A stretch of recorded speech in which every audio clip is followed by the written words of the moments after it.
Renovaskulyar xəstəlik istər TUS-da olsun, istərsə də mənim işlədiyim Harrison nəşrində, yəni mən 17-ci nəşrdən yazmışam bunu. Hər ikisində də nefrologiyanın içərisində qeyd olunub. Amma ki, ilin əvvəlində, yəni sentyabrda bizə atdığınız mündəricatda bu deməli kardiologiyanın içərisində idi. Bunun səbəbini mən belə düşünürəm ki, böyrək xəstəlikləri, böyrəyin damar vaskulyar xəstəliklərində ola bilsin ki, manifestasiya ilk olaraq çox vaxt arterial hipertenziya olur. Arterial hipertenziyanı da ki, biz kardial simptomların arasında bilirik. Yəni ki, ürək-damar sistemi xəstəliklərinin simptomları arasında daha çox öyrənmişik. Məncə yəqin ki, buna görə bu kardiologiyanın içərisində əlavə olunub. Başqa da bir səbəb bilmirəm şəxsən. Daha sonra renovaskulyar xəstəliyin yaranma səbəbləri arasında deməli böyrəyin ümumiyyətlə damar quruluşu, böyrəyə gələn damarlar və şaxələnməsi aterosklerotik, hipertenziv, embolik, tabi və hematoloji problemlərdən zədələnməyə müsaitdir, belə deyək. Çünki böyrəyin damar sistemi də zədələnməyə, çünki böyrəyin damarları da şaxələnməyə məruz qalır və biz bildiyimiz kimi aterosklerozu, embollardır, trombozdur, ən çox şaxələnmə nöqtələrində damarları zədələyirdi. Daha sonra ateroskleroz, deməli böyrələrin zədələnmə xəstəlikləri içərisində ilk olaraq aterosklerozu biz qeyd edəcəyik.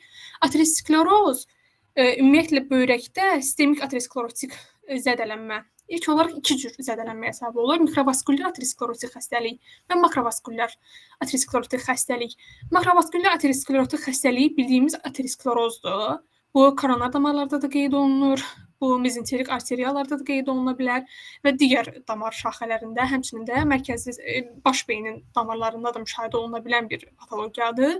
İşemik və böyrək xəstəliyi və hipertenziya ilə müşahidə olunur. Bildiyimiz renal arteriyanın stenozunda nə görürüksə, həmin cürə manifestasiya edir. Mikrovaskulyar aterosklerotik xəstəlik isə aterosklerotik xəstəliyin sanki illər öncə formalaşmış halıdır. Yəni artıq lipid mübadiləsidir, metabolik pozğunluq artıq orqanizmdə var. Amma böyük damarlarda hər hansı bir dəyişiklik yoxdur. Amma buna baxmayaraq böyrəkdə artıq mikrovaskulyar aterosklerotik dəyişikliklər formalaşmağa başlayıb. Bunu da ki, necə müayinə edirlər? Burada da qeyd etmişəm. Ümumi albumin ekskressiyasının düşməsi ilə təyin olunur. Yəni, ümumi albumin ekskressiyası düşübsə, artıq aterosklerotik, mikrovaskulyar aterosklerotik proses başlayıb və bunun illər sonra, hətta uzun illərdə bu çəkə bilər, böyrəyin böyük damarlarında, yəni renal arteriyada və yaxud da ki, onların şaxələrində, həmçinin də ki, digər böyük arteriyalarda makrovaskulyar ateroskleroza rast gəlinə bilər. Digər isə aterosklerotik renovaskulyar xəstəlikdir. Bu sırf böyrəyin damarını cəzb edən xəstəliklərdir. Bu hipertenziya xəstələrinin təxmini 5%-də rast gəlinir. Bu 65 yaş üzəri xəstələrin 9.1%-də, qadınların isə 5.5%-də rast gəlinib və getdikcə artmaqda davam edən bir patologiya hesab olunur. Bununla birlikdə koronar və periferik vaskulyar xəstəliklər səbəbilə araşdırmada da böyrək arteriyasının aterosklerozu getdikcə artma göstərir. Həmçinin deməli hər hansı bir insult nəticəsində ölən xəstələrin atopsiyasında, atopsiya xəstələrinin 10%-dən çoxunda bir renal arteriyada 75%-dən çox daralma müşahidə olunub. Daha sonra isə simptomlarına gələ bilərik. Bir də ki, cavan xəstələrdə renal arterial stenozun səbəbi aterosklerozdan başqa, daha çox düzün desək, fibromuskulyar displaziya təşkil edir. Fibromuskulyar displaziya isə mənim özümün gələn həftəki mövzumdur. Onu orada geniş danışmağa çalışacağam. Daha sonra bu renovaskulyar, aterosklerotik renovaskulyar proses orqanizmdə renin, düzün desək böyrəkdə renin ifrazını artırmaqla yanaşı, həmçinin orqanizmdə simpatik sinir sisteminin aktivasiyasını da formalaşdırır. Bu iki amil də ki, görünən klinikanın üzə çıxmasına gətirib çıxarır. Burada üzə qızarıqlıq, qan təzyiqindən nokturnal enmənin itməsi, avtonom qeyri-sabitlik və sürətli qan təzyiqi dalğalanmalarını formalaşdırır. Renal arteriya stenozu səbəbilə incələnən hastaların çoxunda glomerulyar filtrasiya sürəti 60 mili-dəqiqədən kiçik olub. 85%-də isə 3-cü, 4-cü mərhələdə artıq xroniki böyrək xəstəliyi müşahidə olunmuşdur. Diaqnozunun qoyulmasında isə müxtəlif üsullardan istifadə olunur. Bildiyiniz kimi diaqnozun bu deyil, ümumiyyətlə istənilən patologiyada diaqnozu qoymaq üçün az invaziv üsullardan başlanılır. Ona görə də burada Doppler ultrasəs müayinəsi edilir bu xəstəliyə, böyrəyin Doppler ultrasəs müayinəsi və burada doğrusu bunun sensitivliyi 70%-dir, çox böyük deyil və bəzi xəstələrdə bu problem yaradır. Onlarda bu müayinəni aparmaq mümkün olmur. Bunlara yüksək çəkili, xüsusən də abdominal pillənməsi olan xəstələrdir ki, bunları aparmaq çətin olur. Multiple renal arteriyası, yəni renal arteriyanın şaxələnməsi olan, ikiləşmiş renal arteriyası olanlarda daha çətindir bunu aparmaq. Daha sonrası distal stenoz və total okkluziya olduqda da bunun aparılması çox da bir əhəmiyyət kəsb etmir, çünki bir şey görünmür. Və burada dalğalanmaları əsasən intrarenal rezistant indeksi hesablanır. Bu indeks bu şəkildən də göründüyü kimi maksimum sürətlə minimum sürətin fərqinin maksimum sürətə nisbətidir. Bu intrarenal rezistant indeksini öyrənmək bizə parenximal xəstəliyin səviyyəsini araşdırmaq üçün lazımdır. Normalda bu tam sağlam böyrəkdə, tam sağlam parenximası olan böyrəkdə 0.7-yə bərabər olmalıdır.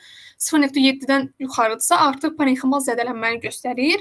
Həmçinin də ki, digər böyrəkdə kompensator hipertrofiyanın olmaması bilateral stenoz və yaxud da ki, əlavə olaraq parenximal renal xəstəliyin olduğunu şübhəsini doğurur. Bundan da istifadə olunur müayinə üsulu kimi. Digəri isə angiotenzin çevirici ferment inhibitorlarının DCPA və yaxud da ki, MAG3 ilə işarələnmiş izotoplarından istifadə olunur və bunların sintiqrafiyası çəkilir. Bu şəkildə göstərilən normal sintiqrafiyadır. Patologiyasını araşdırıb tapa bilmədim. Amma bu üsuldan da müəyyən dərəcədə istifadə olunur. Hazırda istifadə olunurmu bilmirəm, amma qeyd olunmuşdu, mən də əlavə elədim. Digəri isə qadoliumlu 3 ölçülü maqnit rezonans angiografiyadan istifadə olunur. Hətta deyək ki, ən spesifik və ən həssas müayinə üsulu budur. Amma buna baxmayaraq, burada da görünür 3D görünüşdə də və ümumiyyətlə görüntülənmədə də renal stenozu, renal arteriyanın stenozunu biz görürük. Amma bunlara baxmayaraq ən dəqiq diaqnozu qoymaq üçün kontrastlı arteriografiyadan istifadə olunur və kontrastlı arteriografiyanın bir xüsusiyyəti vardır ki, biz bura kontrast edirik və kontrastların əksəriyyəti də, demək olar elə hamısı nefrotoksiki təsir göstərir və bunun üçün intraarterial digital subtraksiyon texnikalarından istifadə olunur ki, bu da ki, renal toksikliyin minimuma endirilməsinə gətirib çıxarır. Renal arteriya stenozunun müalicəsində əsas olaraq qan təzyiqinin kontrolundan söhbət gedir.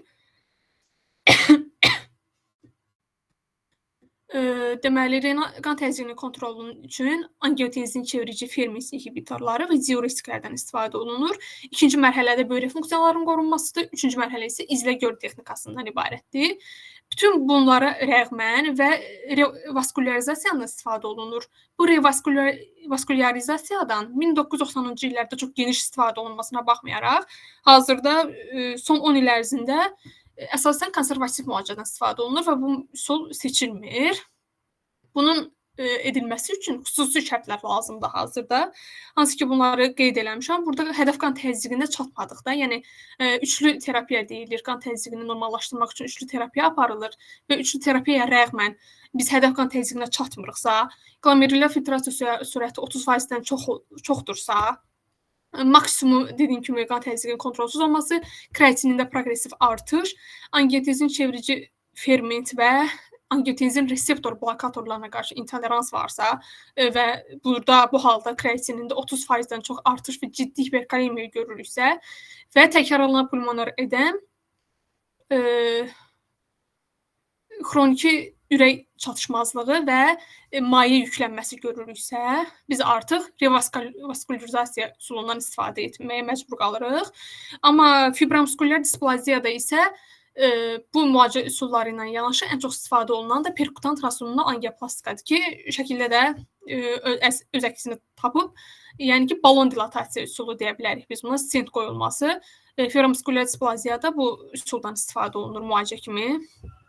Digəri isə ateroembolik renovaskulyar xəstəlikdir.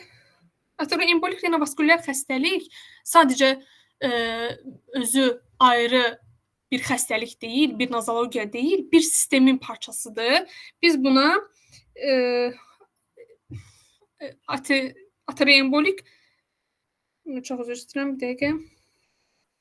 Ateroembolik xolesterin embolizasiya sindromu deyirik. Xolesterin embolizasiya sindromunun bir parçası da ateroembolik renovaskulyar xəstəlik. Burada və son dönəmlərdə də getdikcə artmaqda davam edir, çünki aterosklerozun özü artmaqda davam edir. Autopsiyada 2.4% xəstələrdə biz böyrə arteriyasında ateroembolik aterosklerotik emboliya rast gəlirik. Risk faktorları arasında kişinin cinsinin olması, yaş faktoru vardır ki, yüksək yaşlı insanlarda daha çox rast gəlinir. Şəkərli diabeti olanlarda və hipertensiyası olanlarda biz daha çox müşahidə edirik bunu. Və xolesterin embolizasiya sindromu bu patologiya ilə yanaşı, ateroembolik renovaskulyar xəstəliklə yanaşı, işemik kardiovaskulyar xəstəlik, serebrovaskulyar xəstəlik, aort anevrizması, kongenital ürək çatışmazlığı, böyrək çatışmazlığı sindromları ilə, xəstəlikləri ilə bir yerdə rast gəlinir. Tətikləyicilər vardır ki, burada əgər aterosklerozu olan və ateroembolitik renovaskulyar xəstəliyə riski olan xəstələrdə vaskulyar cərrahiyyə, arteriografiya, angioplastika, heparin və trombolitik istifadəsi bu xəstəliyin rast gəlmə, bu xəstəlik üçün trigger rolu oynayır. Yəni əmələ gəlməsini artırır. Daha sonra klinikasına gəldikdə isə, klinikasında tətikləyicilərdən təxminən 1-14 gün sonra biz klinikanı görə bilirik. Ola bilsin ki, tətikləyici olmasın və yaxud da digər hallarda da klinika rast gəlinə bilər. Bunlardan bəzi ilk rast gəlinənləri sistem simptomlardır. Qızdırma, əzələ ağrısı, baş ağrısı və çəki itkisi. Yəni ümumi intoksikasiya simptomları kimi deyə bilərik buna. Bunlar rast gəlinir. Digərləri isə livodiricularis, bənövşəyə barmaqlar, ayaq barmaqlarında qangrena kimi çox ciddi ekstrarenal simptomlarla da müşahidə oluna bilir. Bu bənövşəyə barmaqları və sağ tərəfdə B hərfində olan şəkildə də livodiricularis göstərilib. Burada da nisbən bəzi barmaqlarda göyərmə görünür ki, bu da qangrenanın başlandığını göstərir. Livodiricularis isə digəri də bu şəkildə görünür. Sanki ətrafda tor şəklində bir görüntü əmələ gəlmiş olur. Dəri altı bir tor varmış kimi görünür. Livodiricularis də gələn həftənin mövzuları sırasındadır. Onu da orada geniş izah etməyə çalışacağam. Digər klinikasında akselerasiya. Akselerasiya dedikdə biz hipertonik kriz nəzərdə tuturuq. Yəni ki, qan təzyiqinin ani kəskin yüksəlməsi, həmçinin labil hipertenziya, maligin hipertenziya da müşahidə olunur, bədxassəli hipertenziya. Böyrək çatışmazlığı iki cür olur. Əgər yarım kəskindirsə, bu bir neçə həftə içərisində yavaş-yavaş inkişaf edir. Amma kəskin forması tez bir zamanda inkişaf edir və allegorik formasına rast gəlinir. Təxminən 40% xəstələrdə də biz dializə ehtiyac duyuruq. Sekundar renal infarkt isə nadir rast gəlinir bu xəstələrdə. Və digər bu qeyd etdiyimiz simptomlar 50-90% hallarda müşahidə olunur və ən çox görünən ekstrarenal simptomlar arasında qeyd olunur. Laboratoriyasında isə deməli qanın qalıq azotunu və kreatinin artdığını görürük. Bu ingilis dilindən tərcümədir. Qanın qalıq azotu deməkdir. Digər isə kreatinin artdığını görürük. Bununla yanaşı qanın ümumi analizində eozinofiliya, eozinofiluriya, leykositoz, İÇS-in yüksəlməsi, anemiya və hiperkapliment-emiya müşahidə olunur.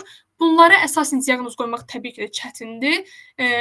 Bu xəstəliyin ümumiyyətlə antemortem yəni ölümdən qabaqki diaqnozu çətinlik törədir. Xəstələrə yalnız biopsiya ilə dəqiq diaqnozu təyin etmək mümkündür. Biopsiya ilə diaqnozunda damar divarının daxilində bikonveks xolesterin kristalları görürük. Amma bir xüsusiyyəti var ki, bu biopsiyanı aparan zaman bu xolesterin kristalları həll edicilərdə həll olur. Ona görə də buna frozen kəsiklərdə baxılır. Yəni ki, kəsiklər dondurulur və dondurulmuş halda mikroskopiya etdikdə biz bu halda görürük və diaqnoz bununla təsdiqlənir. Müalicəsində isə effektiv müalicəsi qeyd olunmayıb. Antikoagulyantların kəsilməsi effekt verir. Xəstələrin bir qismində böyrək çatışmazlığının geri dönməsinə gətirib çıxara bilir. Steroid müalicəsi isə hələ də araşdırma mərhələsindədir. Yəni hələ təsdiqlənməmişdir və istifadə olunmur. Tromboembolik renovaskulyar xəstəlik bir digər renovaskulyar xəstəliyin içərisində. Bunda böyük renal arteriyaların və onların qollarının trombozu nəticəsində yaranır və ümumiyyətlə bu xəstəliyə də diaqnoz qoymaq çətinlik törədir. Səbəbləri intristik faktorlar vardır. Bunların içərisində travma sonrası aterosklerotik və iltihabi və yaxud uzaq damarlardan yaranan emboliyanı misal göstərmək olar. Həmçinin ən çox yağ emboliyasına rast gəlinir. Sor ürək mənşəli emboliya ən çox miokardial infarktdan sonra mural tromb olduqda, bakterial enterokardit olduqda və aseptik vegetasiyalar olduqda sağ ürək mənşəli emboliyalarda renal arteriyanı tuta bilir. Digəri isə paradoksal emboliyadır sağ ürəkdən, digəri sol ürəkdən idi. Sağ ürəkdən paradoksal emboliya bu foramen ovalarının təbii ki mövcudluğunda sağ ürəkdən paradoksal olaraq emboliya böyrəyin renal arteriyasını tuta bilir. Klinikasında isə birincisi klinikası müxtəlifdir. Embolun ölçüsündən və damar tıxanmasından başlanan zamandan asılıdır. Kəskin tromboz və infarkt əsas faktorlardır. Daha tez inkişaf edən faktorlardan biridir. Burada kəskin bel ağrısı, qızdıstoz, ürəkbulanma və qusma müşahidə olunur. İnfarkt da əlavə olunarsa, renal enzimlərin yüksəlməsi, hansı ALT-AST və qələvi fosfatazanın, alkali fosfatazanın yüksəlməsi müşahidə olunur. Bilateral tromboz olduqda isə, yəni hər iki böyrəyin arteriyası tutduqda kəskin oliqoruq böyrək çatışmazlığı inkişaf edir. Hipertenziya isə infarkt olduqdan sonra, renal infarktdan sonra meydana çıxır. Renal infarktda infarkt sahələrindən ifraz olunan rendinin hesabına hipertenziya müşahidə olunur. Diaqnozu renal angiografiya ilə qoyulur. Başqa bir xüsusi üsulu yoxdur. Daha sonra müalicəsi isə müxtəlifdir. Cərrahi müalicə, antikoagulyant, intrarenal toxumoplazmogen aktivatoru, perkutan realistik trombektomiya, konservativ dəstək terapiya və hipertenziyanın kontrolundan ibarətdir. Ümumiyyətlə müalicənin seçilməsi xəstənin vəziyyətindən asılıdır ilk olaraq. Major cərrahi əməliyyatı qaldıra bilirmi, bilmirmi, yanaşı xəstəliklərinə baxılır. Bunlardan asılıdır və digəri də renovaskulyar okkluziyanın dərəcəsinə və infarkt nöqteyi nəzərindən risk altında olan kütlənin ölçüsünə baxılır və tək tərəfi tutan xəstələrdə, yəni sadəcə bir böyrəkdə müşahidə olunan trombda antikoagulyan müalicədən istifadə olunur, başqa bir müalicə aparılmır və bu xəstəliklərin əksəriyyətinin müalicəsi zaten konservativdir. Amma bunlara baxmayaraq xəstələri 25% kəskin bir epizoddan sonra, kəskin bir tromboz epizodundan sonra həyatını itirirlər. Digər isə renal hipertenziya da renal vaskulyar zədələnmə. Hipertenziyanı bir patoloq səssiz sehirli qatil adlandırmışdı. Həqiqətən də hipertenziya səssiz sehirli qatil hesab olunur. İstər ürək üçün ürək patologiyalarına səbəb olmaq açısından, istərsə də mərkəzi sinir sistemində də bu həmçinin belədir və böyrək nəticə bir şey ki, böyrəkdə uzun müddət davam edən bir patologiya, uzun müddət davam edirsə, böyrəyin sklerozuna kimi gəlib çıxardır və xəstə özü də bilmədən qısa bir müddət ərzində düşüb həyatını itirə bilir və burada əsas dəyişiklik arteriollarda olur. Zaten hipertenziya arteriolların xəstəliyi hesab olunur. Burada hiyalin arteriol sklerozis inkişaf edir. Bunun özü də zamanla nefroskleroza gətirib çıxardır və böyrək çatışmazlığı böyrəyin tam fəaliyyətdən qalmasına gətirib çıxardır. Essensial və maliqn hipertenziya deyilən 2 anlayış vardır. Essensial hipertenziya əvvəlcədən zaten təzyiqi olan, uzun müddət hipertenziv olan xəstələrdə müşahidə olunur və bir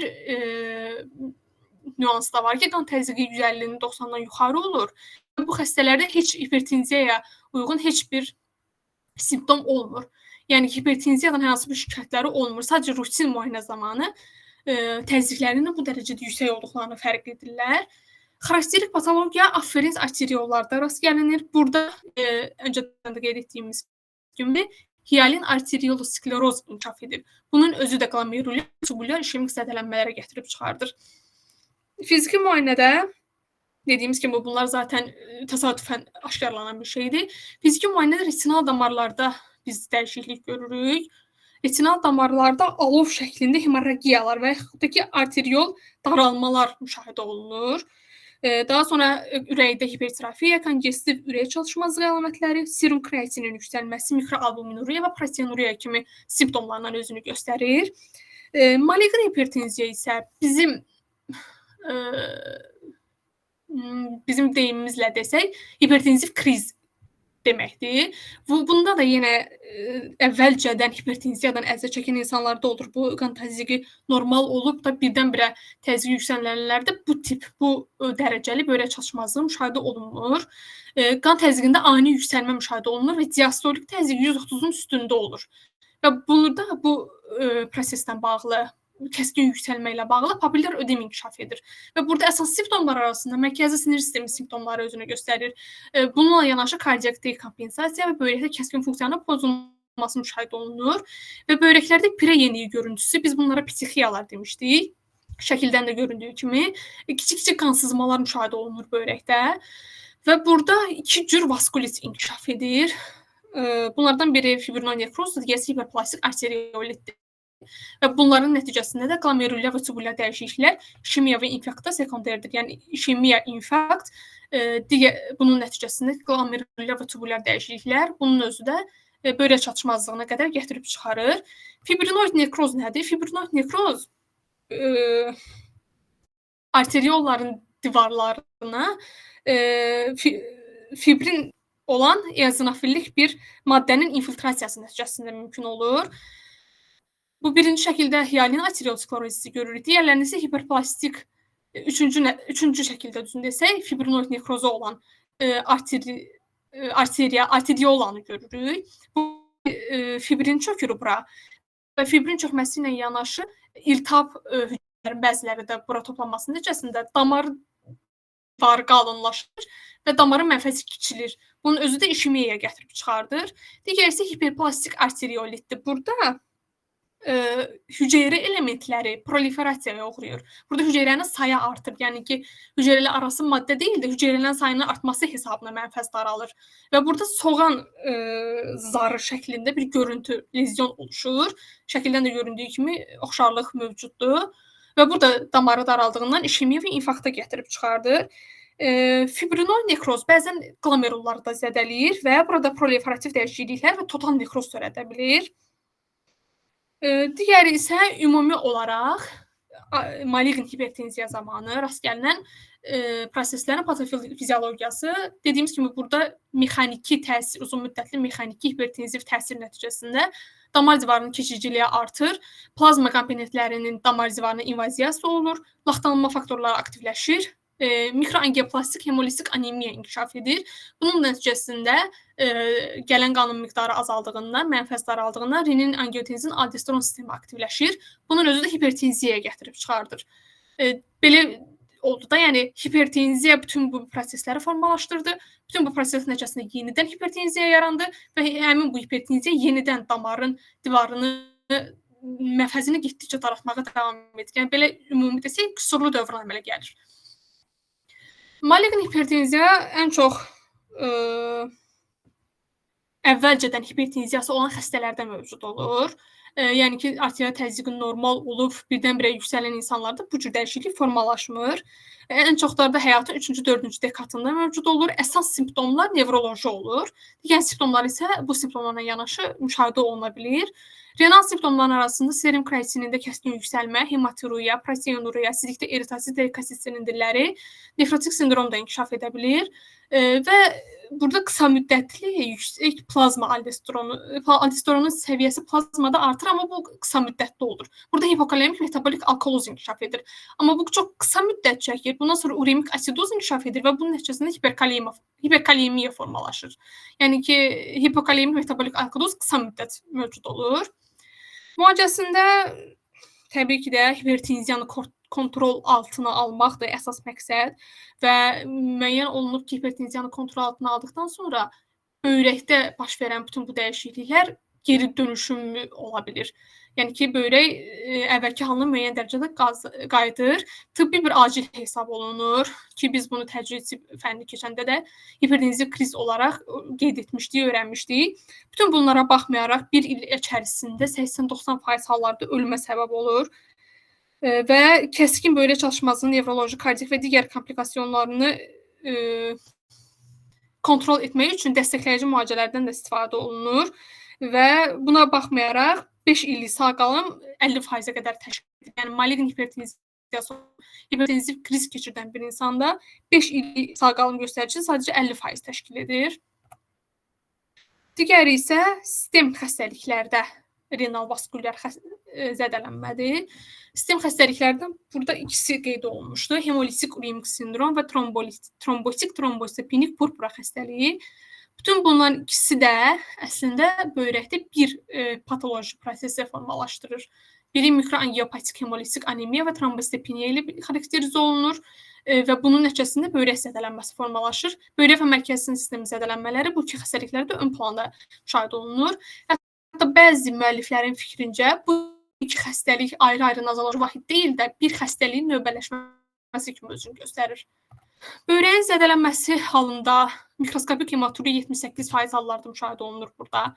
Subnefronik proteinuriya 75%, kişi cinsində hipertenziyası olanlarda, uzun müddətli anuriya olanlarda hemoqlobinin səviyyəsi 10 mg litrdən az olanlar yüksək risk təşkil edir bu xəstəlik üçün. Cross hemolisik uremik xəstələrin 90%-də böyrək çalışmazlığı inkişaf edir ki, bu da 2 həftə müddətində olur. Yəni 2 həftə ərzində böyrək çalışmazlığı inkişaf edir. Bunların 1/3 isə anurik formadır. Trombotik trombositepenik purpura xəstəliyi isə 10%-də böyrək çalışmazlığı inkişaf edir. Başlanğıcda bunun yüksəkliyi hər iki xəstəlik üçün proqnostik göstərici hesab olunur. Yəni bunun yüksəkliyi hər iki xəstəlik üçün şübhə yarada bilir. Patologiyasına gəldikdə isə hər ikisində trombotik mikroangiopatiya inkişaf edir. Yəni ki, böyrəyin kiçik damarlarında mikrotromblar formalaşır və mikrotromblar TTP-də və HUS-da ayrı-ayrı quruluşa malikdir.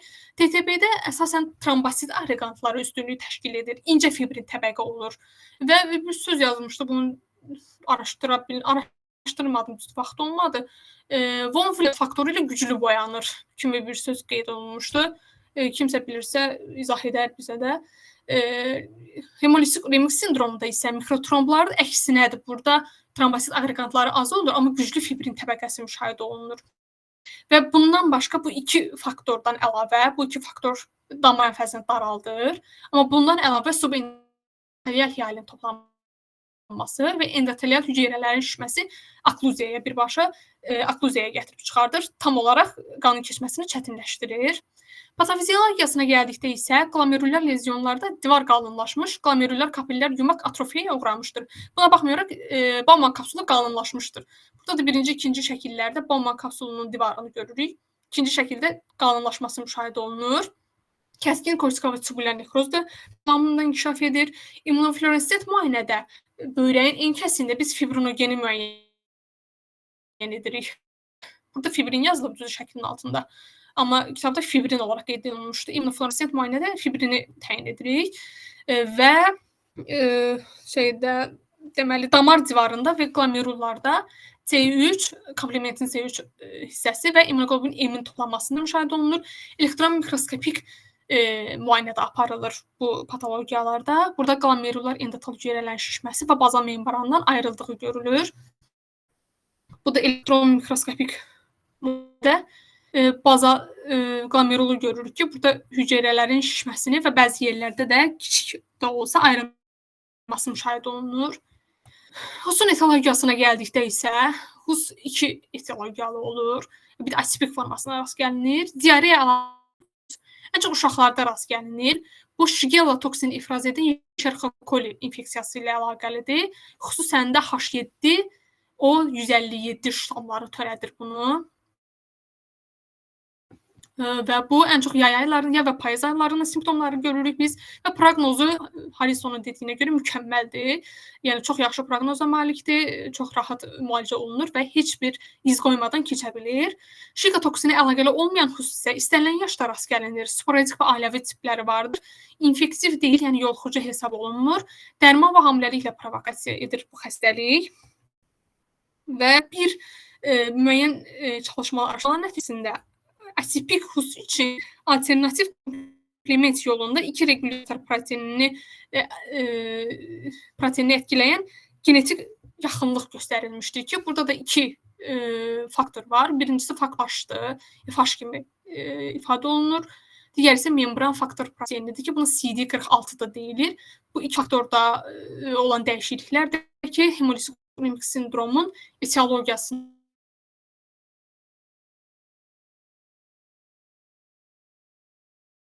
rol olduğu hesab olunur. Digəri isə trombosit trombeksin. Adam stage 13 proteini Wolff-Willebrand faktorunu kompleksini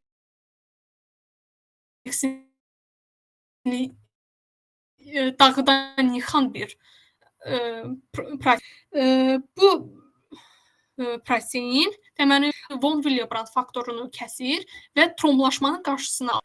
Amma burada defekt olduqda, ciddi çalışmazlığın müşahidə olduqda təbii olaraq mikrotrombların yaranmasına gətirib çıxardır. Bunun da 2 forması vardır. Sporadik TSP və Shulman-Apshau sindromu. Birincisi sporadik TSP Adams 13 proteininə qarşı orqanizmdə yaranan immunoglobulin ilə bu proteinin adaptasiyası. Yəni bəllidir ki, immunoglobulin C Adams 13-ə birləşir və supressiya edir. Bunun nəticəsində Wolff-Willebrand faktoru aktiv qalır və tromblar formalaşır. Shulman-Apshau sindromu isə doğuşdan sonra trombositopeniya və mikroangiopatik hemolizik anemiyaya, doğuşdan sonra körpədə bu nəzərdə tutulur. Residivlər zamanı isə qızdırma, infeksiya, hamiləlik və cərrahi müdaxilə ilə tətiklənir residivləri. Burada Shulman-Apshau sindromunda hər həftə residiv alınana qədər plazma exchange deyilən plazmanın dəyişilməsi prosesi icra olunur və bunun nəticəsində müəyyən dərəcədə residiv formalaşır. Və dərman əlaqəli Hus və TTB-də vardır. Bunlardan ən çox törədəni kemoterapik dərmanlardır. Ən çox da mitomycin C törədir. Digərləri isə mitomycin C törədir. Digəri isə siklopizin və klopizogrel. Bir digəri siklopizin hesab olunur. Siklosporin ilk dəfə sümük iliyi köçürülməsindən sonra xəstəyə verilir və bunlarda Hus və TTP-nin böyrək çatışmazlığının formalaşdığı görülüb və bundan sonra böyrək nəqlində də siklosporin tətbiqi böyrək çatışmazlığına gətirib çıxarılmayan olunub və müəyyən ediblər ki, bu dozadan da asılıdır. Böyrək çatışmazlığı vəqəsində siklosporinin toksik dozasından istifadə olunduğu müəyyən olunub və doza azaldılıb və müəyyən olunub ki, hər iki halda, istər sümük iliyi köçürülməsindən sonra, istərsə də böyrək köçürülməsindən sonra siklosporinin dozasının azaldılması və ya tam kəsilməsi böyrəkdə olan bu dəyişiklikləri aradan qaldırıb. Digər isə radiasiyadır. Bu da sümük iliyi köçürülməsindən əvvəl verilən radiasiya və sonra verilən siklosporin vakasında müşahidə olunub ki, böyrəklərdə Hus və TSP dəyişiklikləri izlənilib. Digəri isə hamiləlikdir. Hamiləlik adımsız onun üçün aktivliyinin azalmasına gətirib çıxarıb və bu da ki, hamiləlik dövründə bu da ən çox son period, son trimestrdə müşahidə olunur. Son trimestrdə həmçinin HELLP sindromu, preeklamsiya, eklamsiya, trombotik faktorların formalaşması müşahidə olunur və bu hamilə üçün risk olduğunu ortaya qoyur. Yəni hamiləlik zamanı adamsız onun üçün aktivliyinin azalması hamilədə TCP-nin inkişafını formalaşdırır və bu da hamilə üçün risk hesab olunur. Digər səbəblər isə vaskulyar törənmələr, kəskin promiyaloid leykoz, prostat, mədə, pankreas şişləri də trombotik mikroangiopatiya ilə müşahidə olunub. Amma bu xəstələrdə plazma exchange ki, burada əsas müalicə hesab olunur. Glikokortikoidlər, immunosupressiv preparatlar, stafilokokkin A immunoabsorpsiyanın uğurlu olduğu müşahidə olunub. Böyrək çalışmazlığında, böyrəkdə yaranan dəyişikliklərdə reqressiya görülüb. Müalicəsində əsas müalicəsi plazma exchange-dir. Plazma exchange residiv əldə edənə qədər hər həftə aparılır.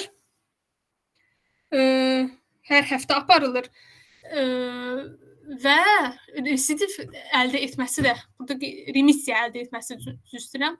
Remissiyadakı trombosit sayının normallaşması və nevroloji simptomların sönməsi ya ikisindən birinin ya da hər ikisinin olması bizdə residiv əldə etmişik formalaşdırır. Bu ikisi yoxdursa biz remissiya əldə etmiş hesab olunmarıq.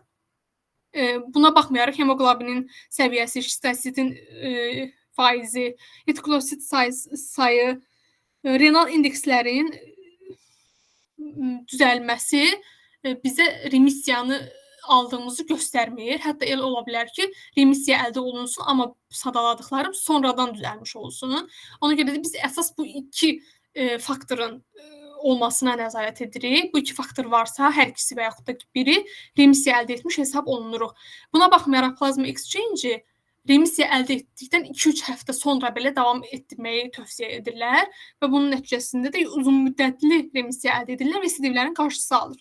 Bundan başqa dializ, antihipertensiv dərmanlar, qan infuziyaları, nevroloji ağırlaşmaların müalicəsi kimi faktorlardan istifadə olunur. Amma burada diareya əlaqəli xüsusda yetərli maye balansı və bağırsaq istirahəti tövsiyə olunur. Amma burada antibiotik istifadəsi tövsiyə olunmur. Müəyyən ediblər ki, bu Escherichia coli-nin O157H7 ştamının müalicəsi üçün istifadə olunan antibiotiklər xus riskini aradan qaldırmayıb, əksinə 17 qat artırılmış hesab olunur. Böyrək transplantasiyası da çox da aktual deyil. Amma istifadə oluna bilər. Təbii ki də böyrək transplantasiyasından sonra diqqət edilməli məqamlardan biri də immunosupressiv dərman preparatlarından istifadədir. Və görülüb ki, böyrək köçürülməsindən sonra transplanta xəstələrdə 17% siklaspirin istifadəsi residivə səbəb olmuşdur. Ona görə də digər mövzu isə skleroderma zamanı böyrək zədələnməsidir. Skleroderma zamanı böyrək zədələnməsi iki cür özünü göstərir. Bu əsasən burada böyrək zədələnməsi bir faktordan bilavasitə asılıdır. Maliqnant hipertenziyanın olub-olmamasından. Bu iki faktora görə skleroderma zamanı böyrək zədələnməsi iki formada özünü göstərir. Bir, persistent urinər anormallıqlar, proteinuria, hipertenziya, yüngül azotemiya ilə özünü göstərir. Digər isə sklerodermal renal krizlə özünü göstərir. Biz burada əsas araşdırdığımız sklerodermal renal krizdir. Burada böyrək funksiyalarının sürətli pozulma, maliqnant hipertenziya, oliguriya, proteinuria, mikroangioplastik hemolitik anemiya, mərkəzi sinir sistemi zədələnmələrinə rast gəlinir. Amma digərinə nisbətən daha az hallarda bu xəstələrdə müşahidə olunur. Yəni digər variantlarda faiz nisbətləri də yuxarıdır. Bunlar rast gəlinir. 10% xəstələrdə biz sklerodermal renal görürük. Müalicə olunmadıqda xronik böyrək çalışmazlığına gətirib çıxardır və bunlarda əvvəlcədən glikokortikoid istifadəsinin sklerodermal renal kriz arasında bir əlaqəsi olduğu deyilir. Amma əlaqəsinin nə olduğunu açılmamışdı. Çox maraqlıdır düzü. Müalicəsində angiotenzin çevirici ferment inhibitorlarından istifadə olunur. Maliqnant hipertenziyada yanaşı olduğu üçün və bu angiotenzin çevirici ferment inhibitorlarının istifadəsi 5 illik sağ qalımı 10%-dən 65%-ə qədər artırmışdır və 8 illik sağ qalımı 80-85% olmuşdur HCV inhibitorları qəbul edən xəstələrdə. Angiotensin reseptor blokatorları istifadə olunmur, çünki HCV inhibitorları qədər effektiv bir təsiri olmamışdır. Hemodializ və peritoneal dializ aparılır, amma burada peritoneal clearance-i qorumaq məqsədi ilə peritoneal dializin istifadəsi məhduddur. Yəni az istifadə olunur, amma hemodializdən istifadə olunur. Böyrək transplantasiyası tövsiyə olunmur.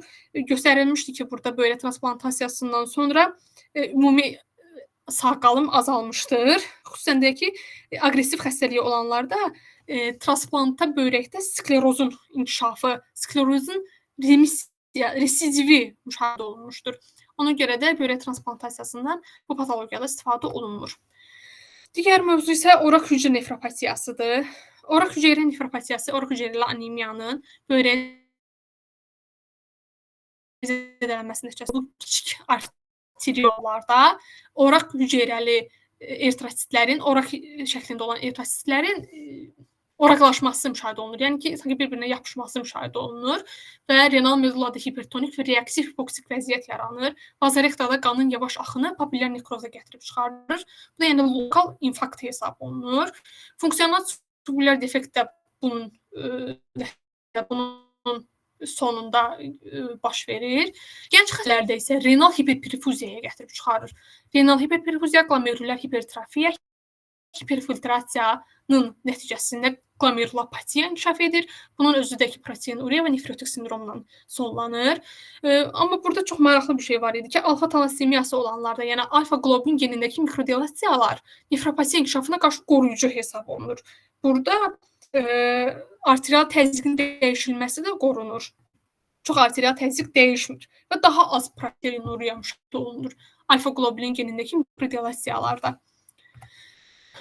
Digər hallarda klinikasında yüngül azotemiya və hiperurikemiya, irəli böyrək çatışmazlığı, uremiya xəstələrin 10%-də müşahidə olunur. Patoloji olaraq hiperfiltrasiya nefropatiyası, fokal segmentə glomerulyar skleroz göstərilir. Patologiyasında, əsas patologiyasında işemiyaya görə nefron itkisi nəticəsində azotemiya müşahidə olunur. Kortikal infarktlar isə funksiyanın itirilməsi, persistent hematuriya, perinefrik hematoma ilə özünü göstərir. Papillyar nekroz xəstələrin 5%-də radioloji olaraq tapılır. Bakterial infeksiya riskini artırır papillyar nekroz. Funksional tubul anomaliyalarını gətirib çıxarır. Və bunun nəticəsində də ağrısız kroz hematuriya inkişaf edir. Həmçinin nefrogen diabetes insipidus inkişaf edir ki, şəkərsiz diabet. Bu mövcud olan dehidratasiyanı daha da artırır və oraqlaşma krizi riskini artırır. Yəni ki, qanın maye hissəsi azaldıqca eritrositlərin bir-birləri ilə oraqlaşması artır və bu da yanaşı olaraq digər patoloji prosesləri formalaşdırır. Hiperkalemik metabolik alkaloz və hiperuremiyada rast gəlinən simptomlar içərisindədir. Müalicəsində oraq hücrəli anemiyanın müalicəsi ilə eyni aparılır müalicəsi. Təzyiqin kontrolu üçün HCV inhibitorlarından istifadə edilir. Renal transplantasiyası isə az hallarda istifadə olunur. Bu əsasən az istifadə olunur. Digər mövzu isə renal vena trombozudur. Renal vena trombozu üçün dediyimiz kimi böyrəyin venasında baş verən tromboz nəzərdə tutulur. Renal vena trombozu travma, xaricdən təzyiq, bu limfa düyünləri ola bilər, aortik anevrizma ola bilər və yaxud da hər hansı bir şiş prosesi nəticəsində renal venanın sıxılması, daha sonra renal hüceyrəli karsinom tərəfindən invaziya, dehidratasiya, nefrotik sindrom, hamiləlik və oral kontraseptivlər renal vena trombozunu formalaşdıran səbəblər sırasında yer alınır, risk amilləri arasında yer alır. Bundan başqa iki patologiya var. Membranoz nefropatiya və müxtəlif karsinomlarda ikincili nefrotik sindrom. Bu tip iki xəstəliyə mövcud olan insanların 10-50%-də renal venanın trombozuna rast gəlinir. Özü proteinuria yaratmır, amma əvvəlcədən olan proteinuriyanı ağırlaşdırır. Nadir hallarda isə nefrotik sindroma gətirib çıxarır.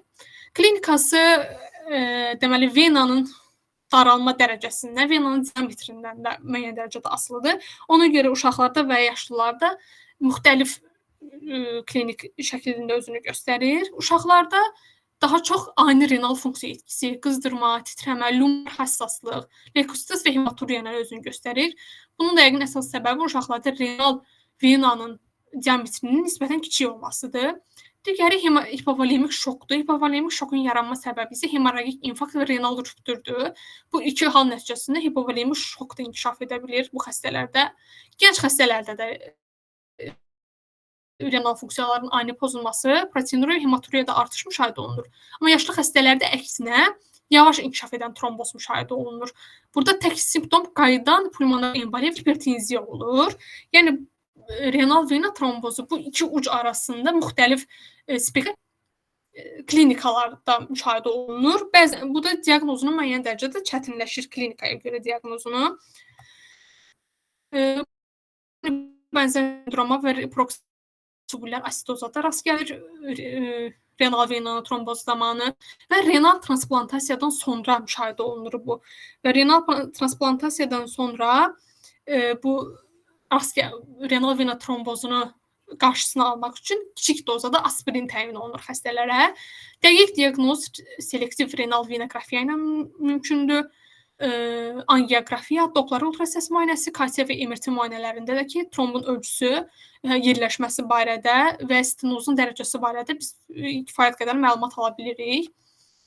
Renal trombozu ultrasəs müayinəsində də kifayət qədər yaxşı görünür. İstər Doppler olsun, istər ID ultrasəs müayinəsində biz renal vena trombozunu dəqiq görə bilirik. Amma dediyimiz kimi az öncə də sadaladım, ultrasəs müayinəsinin edilməsi üçün hansı bir çətinliklər varsa, onda bu görünməyə bilər və selektiv venografiyadan istifadəyə zərurət yarana bilər. Müalicəsində antikoagulyant streptokinaza, spontan rekanalizasiya mümkün olur. Bəzən olur ki, hər hansı bir müalicə edilmədikdə sadəcə klinik olaraq sabit saxladıqda xəstələri, digər simptomatik müalicə aparıldıqda spontan rekanalizasiya da müşahidə olunur bu xəstələrdə. Nefrektomiya yalnız infant xəstələrdə müşahidə olunur. Həyatı təhdid edən renal infarkt olan infantil xəstələrdə, yəni ki, körpələrdə, yeni doğulmuşlarda biz nefrektomiyaya üst tuturuq, digər hallarda isə nefrektomiya tövsiyə edilmir. Digər üsul isə perkutan mexaniki trombektomiyadır.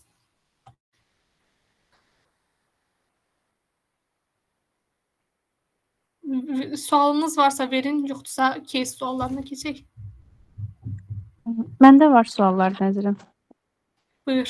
Birinci onu deyim, orada deməli Willebrand faktorunu qeyd elədin. Ümumiyyətlə ateziyadan əlavə funksiyası var. Həmçinin də deyir ki, boyanı tökəndə ümumiyyətlə trombun varlığını göstərir. Çünki bağlanma yerlərini göstərir, rəngləyir həmin o hissəni.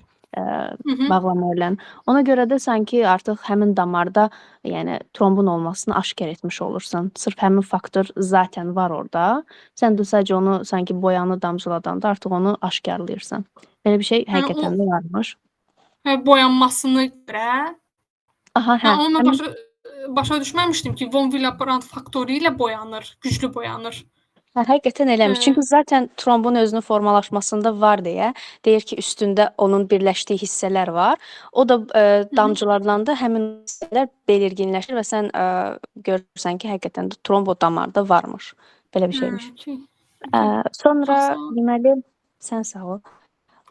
Deməli, bu deməli FUS-da, hemolitikdə, bir də TTP-də.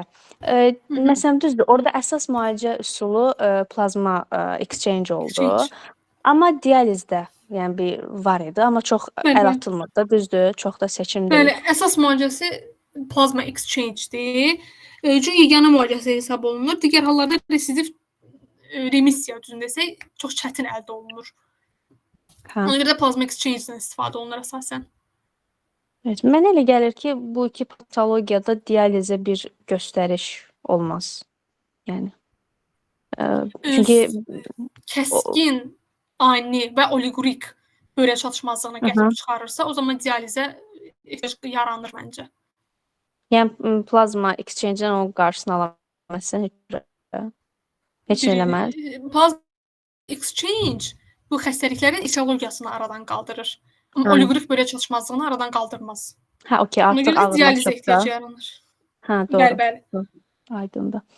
Sonra bir də bu sklerodermada qlikokortikoid sual yazmışdın Bəli. slaydda da. Ümumiyyətlə baxdım əslində bir şey tapmadım. Mən bəlkə də biraz daha daha ətraflı araşdırmaq lazımdır. Amma yəni müalicəsində əksinə istifadə olunur. Nəinki onu Yo, tetikləsin. əvvəlcədən qlikokortikoid müalicəsi almışlar da, sklerodermal renal krizin riski artır. Bunun kimi bir Hə, şey başa düşdüm mən. aha, yəni sklerodermal xəstədir. Zaten qlikokortikoidlə müalicə alır. O zaman bu, hə, düzdür. Elə olanda simptomları, yəni altda yatan səbəb varsa böyrək zədələnməsinin, onda onu pisləşdirə bilər. Hə, bu mənadan evet, doğru. Okay, doğru çıxır. Mən İndi başa düşdüm. Bir də şey, sonra alfa qlobulin mutasiyası qeyd elədin. Bu bildiyim qədər Bəli. sadəcə xatırlatma kimi mən bilən Afrikalılardaydı, səhv eləmirəmsə, onun mutasiyası olur. Ona görə də oraq hüceyrələrdən qorunurlar. Sonda spontan deməli renal vena trombozunda spontan rekanalizasiya qeyd elədin. Bu başa düşmədim. Nə deməkdir? Yəni burada hər hansı bir müalicə üsulu tətbiq olunmur. Xüsusən də ki, venanın okluziyasının qarşısını almaq üçün. Bu spontan rekanalizasiya necə baş verir, düzü onu bilmirəm. Amma yəni öz-özünə okluziya aradan qalxır. Spontan rekanalizasiya olur. Bəlkə də antitrombotik sistemlər aktivləşir, ondan ola bilər. Doğru, məntiqli. Sadəcə rekanalizasiya sözü, hə, okluziyanın aradan qalxması kimi başa düşdüm. Okay, aydındır, çox sağ ol. Suallarım bitdi. Təşəkkür edirəm. Кейslərə keçə bilərik, başqasının sualı yoxdursa.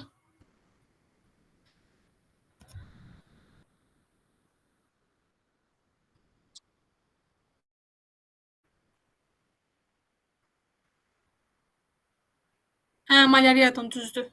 Əslində ümumiyyətlə talassemiyası olanlar malyariyadan qorunmuş olur. O düzdür. Bəs bu mutasiyanı biz hansı ölkə üçün deyirdik? Yoxsa Afrika deməmişdik? ölkələri üçün idi. Hə, okay, malyariyadan qoruyan, oraqdan yox. Bir dəqiqə, o talassemiya, oraq hüceyrəli anemiyada bir gəlib çıxıraq la, əvvəl-axır ora. Okay.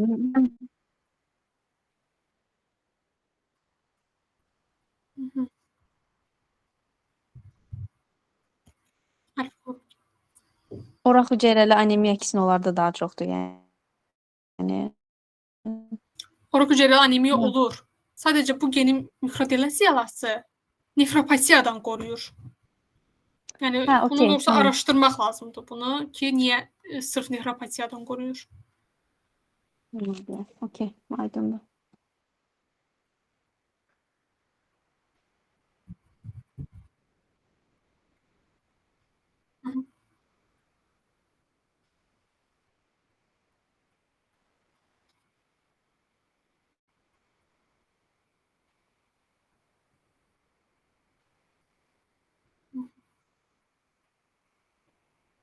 Qoruyur.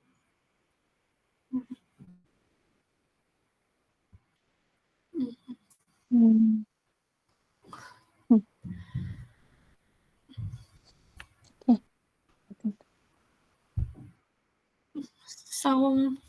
Görünür bu slayd sizdə. Yəni sualları oxuya bilirsiniz. Çox yaxınlaşdıranda, hə. Onda Oxunmaz, narahat olma, hə. Demək 70 yaşındakı kişi xəstədə fiziki müayinə sırasında qan təzyiqinin 180-nin 120 olduğu ölçülür və renal arter trasesində, yəni ki, askotasiyasında üfürüm görünür. Ən olması ehtimal olunan xəstəlikdə, yəni tanısı. Trase nədir və trase nədir? Trasesində, yəni askotasiyasında. Hə. Ven trombozu. Düzdür, arterial stenozdur. Bəli. Və ilk olaraq edilməsi gərəkən müayinə hansısı olar bu xəstədə?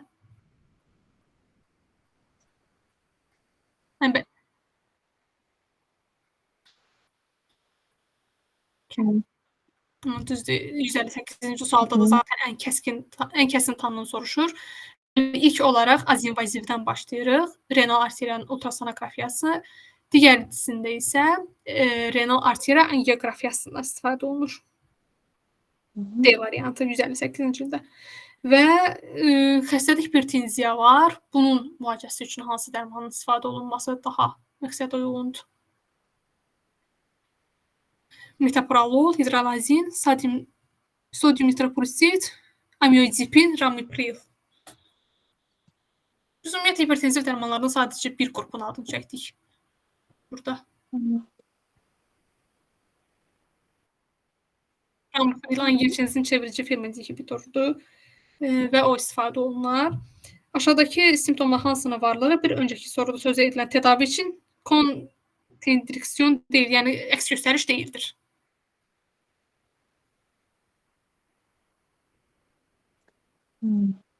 İrsi angioedem varlığı, hamiləlik, bilateral renal arteriyanın stenozu, hiperkalemi, xroniki böyrək xəstəliyi.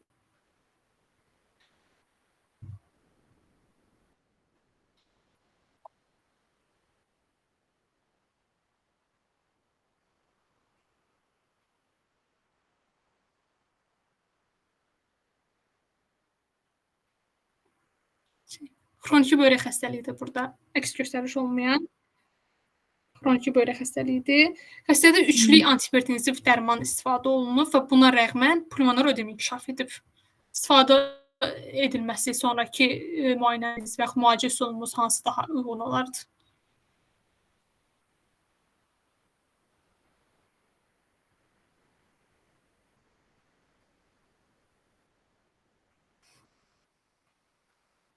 Diuretik verərik, hə. Diuretik. Üçlü antihipertensiv tədavi sırasında zaten diuretik istifadə olunur. Perkutan transluminal angioplastika edilir bu xəstələr. Ən uyğun variant. Sonrasında isə 60 yaşlı xəstədir. Ani başlayan sağ tərəfli böyür ağrısı, yəni makroskopik hematuriya müşahidə edilir. Spiral kompüter tomografiyada böyrək daşı görünməyib. Sidikdə isə LH düzəyi səviyyəsi yüksəkdir. Ən çox ehtimal olunan diaqnoz. Burada ən çox diqqəti cəlb edən məncə makroskopik hematuriyadır.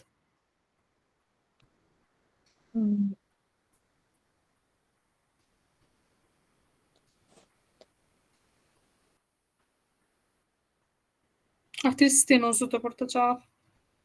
Renal arter stenozu.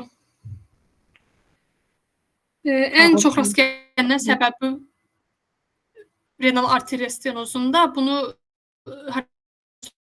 qeyd eləməmişdi, TUS-da qeyd olunub. Burada atrial fibrilyasiyadır cavab. Ən çox rast gələn səbəbi atrial fibrilyasiya hesab olunur. Mən bunun cavabı kolesterol embolisi kimi fikirləşmişdim. Amma atrial fibrilyasiyaymış cavab. Və ən etibarlı diaqnoz yöntəmi angiografiya olar da. Yəni angiodur, hə, stenozdur. Angiografiya renal arterinin stenozu var çünki. Deməli, xəstənin müalicəsi edildikdən sonra ətraflarda livodresicularis, sidik çıxışında isə azalma, böyrək funksiyalı testlərində isə irəli dərəcədə geriləmə müşahidə olunub. Bu rast gələn ağırlaşmalar hansının gelişmiş olması olasılığı ən yüksəkdir? Yəni hansı yanaşı simptom patologiya inkişaf edib ki, bu cür simptomlar rast gəlinib? Livodresikularisi qeyd etmişdik bayaq ki, hansı patologiyada qeyd olunur? Müşahidə olunur. Necə? Yox, kolesterol embolisindədir. Kolesterol embolisindədir. Resikularisi rast gəlinir. Və xəstələrdə inkişaf etmiş ağrılardan hansının görünməsi daha azdır?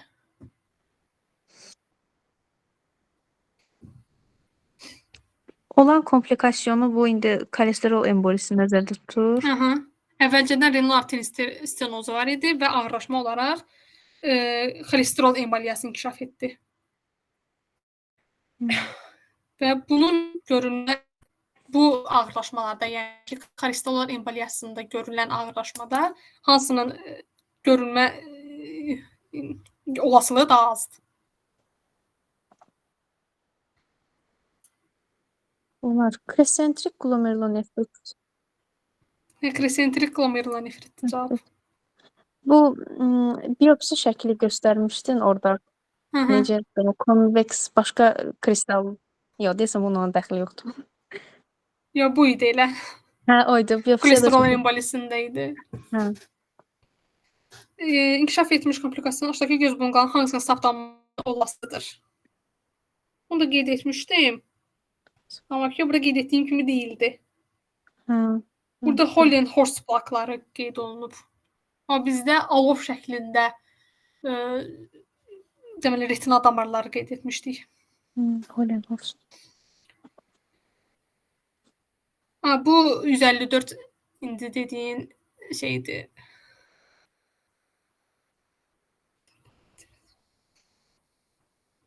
Hə, bu. Gliserativ.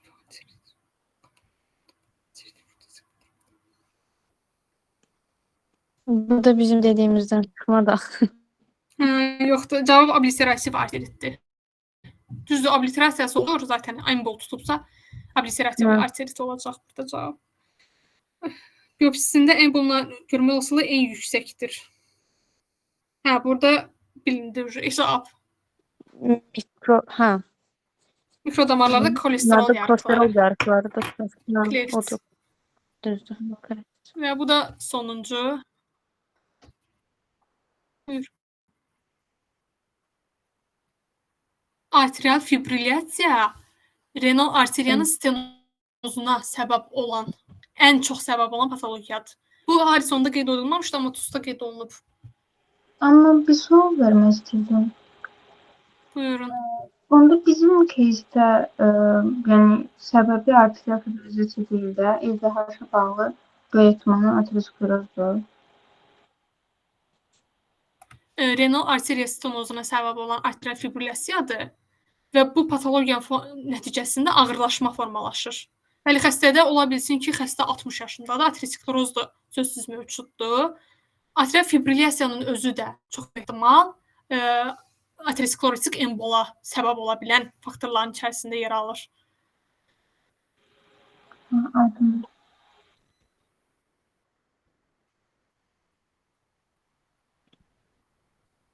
%48-in cavabı zaten emboldur. Renal arter emboldur.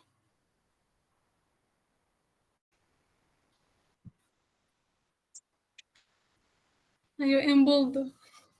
Embolun ən çox rast gələn səbəbi arterial fibrilyasiyadır. Sadəcə kökəni də, yəni mənşəyi haradır embolun. Bu da aterosklerotik emboldur.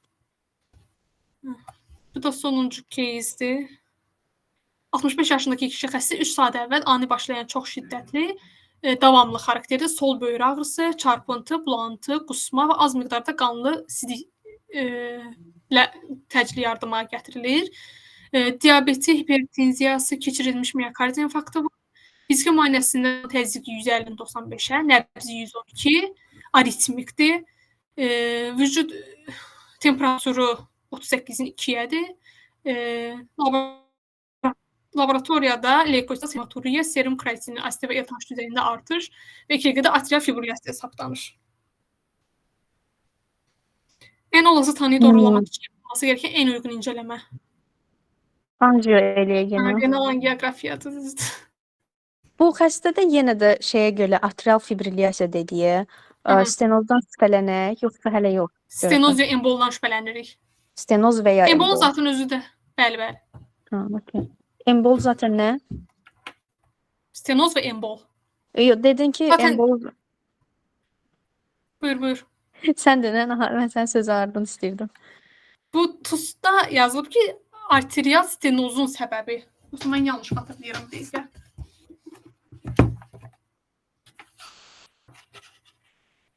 Əslində, stenozun yox da embolunki ola bilər, amma nə bilim, hardasa embol varsa çünki. Embol varsa zaten tıxanma var, amma stenoz daralması da Deməli, arteriyanın mərkəzində heç bir şey yoxdur. Zaten arteriyanın mərkəzi daralıb. Doğru. Amma fibrilyasiya necə səbəb olur, o mənə maraqlıdır. O da mənə çox maraqlı qaldı. Hər sonda qeyd edilməmişdi. Sadəcə sualları işləyəndə araşdırdım. Olabilir. Renal arterin embolik okluziyasına. Arterial fibrilyasiya da ümumiyyətlə tromboz riski də artırdı. Bu da ürək daxili trombozun riski artırdı deyəsən. Çünki durğunluğa əmələ gəlir axı ürəyin içərisində qanın durğunluğu. Doğru. Ona görə də məncə o idi səbəb. Deməli, renal arteriyanın embolik okluziyasının endogen ən çox rast gəlinən səbəbi atrial fibrilyasiyadır. Okluzyon deyir də yenə trombdan. Ona görə. Okluziyası, embolik okluziyasının. Okey, indi aydın oldu. Çox sağ ol. Siz sağ olun. Ümid edirəm maraqlı olmuşdur. Buyurun. Çok teşekkür ederim. Sual olan yoxdursa da yaxınlaşdıra bilərik. Buyurun. Buyurun, kimsə sual vermək istəyir?